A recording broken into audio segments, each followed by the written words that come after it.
Until the lions have their own historians, the tales of the hunt will always glorify the hunter. The idea that Africa is perpetually poor and in constant need of aid. As revealed in a recent report, the reality paints a very different picture of our continent's economic situation.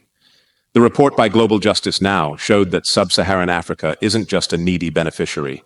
In fact, we are net contributors to the global economy. We're sending out more than $41 billion more than we receive.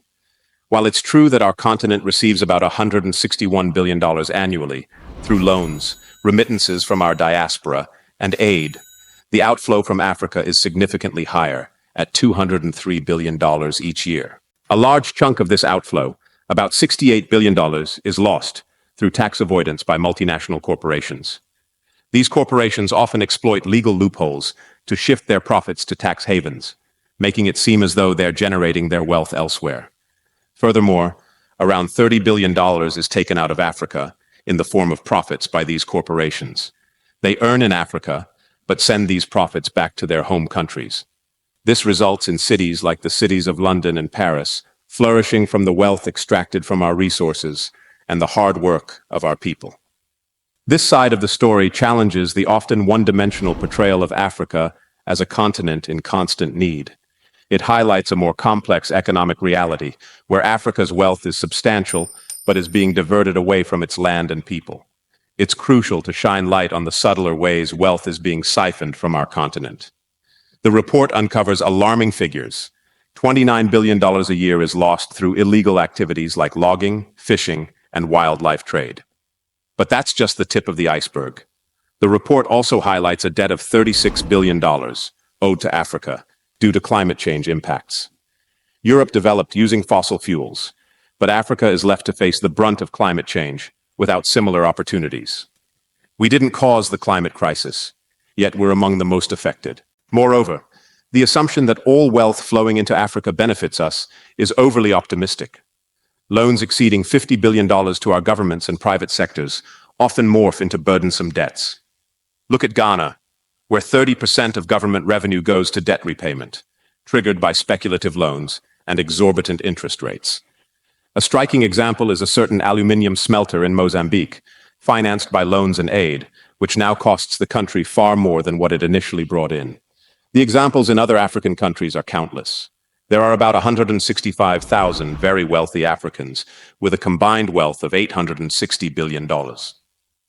A 2014 estimate suggested that rich Africans had stashed away $500 billion in tax havens.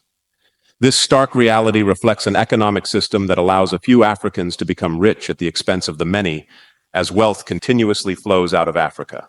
It is widely believed that Mobutu Sese Seko, the former president of Zaire, now the Democratic Republic of Congo, amassed a vast personal fortune through corruption and embezzlement during his rule from 1965 to 1997. Estimates of the total amount of money he is thought to have stolen from his country vary widely, but it is commonly believed to be between $4 billion and $15 billion. But consider this: where do these wealthy Africans keep their wealth? In the very places that facilitate this outflow of riches from our continent. This cycle not only impoverishes Africa, but also ensures that the wealth generated here does not serve the African people as it should. It's a narrative that needs changing, and it starts with acknowledging these truths. Often, Western governments are perceived as benevolent helpers, aiding those who cannot help themselves. But the first step towards genuine aid is ceasing the harm that's being inflicted. Western policies have long pressured African governments to open their economies to privatization and their markets to unfair competition. Muammar Gaddafi, the former leader of Libya, was known for his strong and often controversial statements regarding Libya's oil resources and his dealings with Western countries. When faced with what he perceived as unfair treatment or deals from the West regarding Libya's oil, Gaddafi did not hesitate to express his displeasure and to use Libya's oil as a bargaining chip. In various instances, Gaddafi threatened to nationalize Libyan oil companies or cut off oil supplies to Western nations if his demands were not met. He emphasized Libya's sovereignty over its natural resources and often criticized Western powers for what he saw as attempts to exploit Libya's oil wealth. If only black African leaders would be this bold. Interestingly, their lack of assertiveness is the reason why the West continues to exploit African countries. If we are already poor, as they say, why not tell them we prefer to stay in abject poverty? Hence, we will no longer sell any of our natural resources. The cunning foxes will come back either crawling on their feet to beg for a fair deal, or will launch a military assault on the continent. In both scenarios, Africa stands to win. We cannot stay in this subservient role any longer. Africa needs bold leaders who have a sense of self-worth.